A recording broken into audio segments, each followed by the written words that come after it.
Hi everyone, and you are on the Pigeon Polly channel. How long it has been since I said that, and you probably haven't heard it.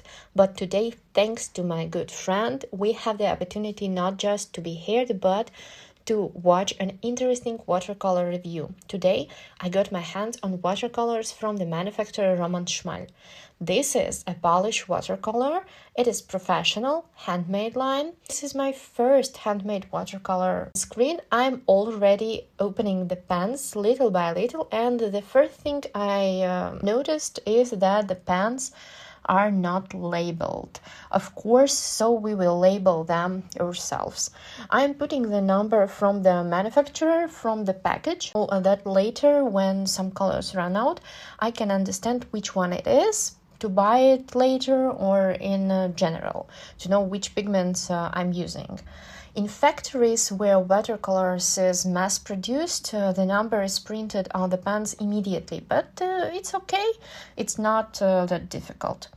And before starting, I wetted the watercolor with water and decided to do a really powerful swatch to show the full potential of this watercolor. I made it so that all colors mix with all others, and also made 3 color mixes to find cool gray and earthy shades. I also added some images of sketches to see how the watercolor behaves in work. The author of this set does nature paintings, so I have tomatoes here, but generally I probably should have drawn botany like on the packaging, but that is not my strong suit, so we have what we have. Maybe in future videos we will try this. Unfortunately, there was no information on lightfastness and opacity on the packaging, but I checked under the brush website. All the watercolors here is either semi-transparent or transparent, and all is lightfast. So isn't that wonderful? Meanwhile, part of the swatch is already done. Very bright, saturated colors, I like it. And some mixes have already immediately sunk into my soul. And I will definitely use them in my works in combination with my basic palette from Magellan Mission Gold. I especially like the greens, purples and browns. The lower part of the swatch is very interesting. I even decided to mix 128 and 222 separately to look at them in more detail on a gradient. I immediately understood that this would be something super cool. The only thing is that I didn't like this 128 shade at all with either yellows or reds. I don't know how to explain it, but with blues and greens it turns out very cool. And we move on to the 3 shades swatching.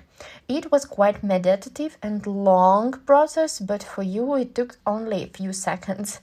But what principle did I mix them? I divided the columns in 2 blue colors, 222 and 103.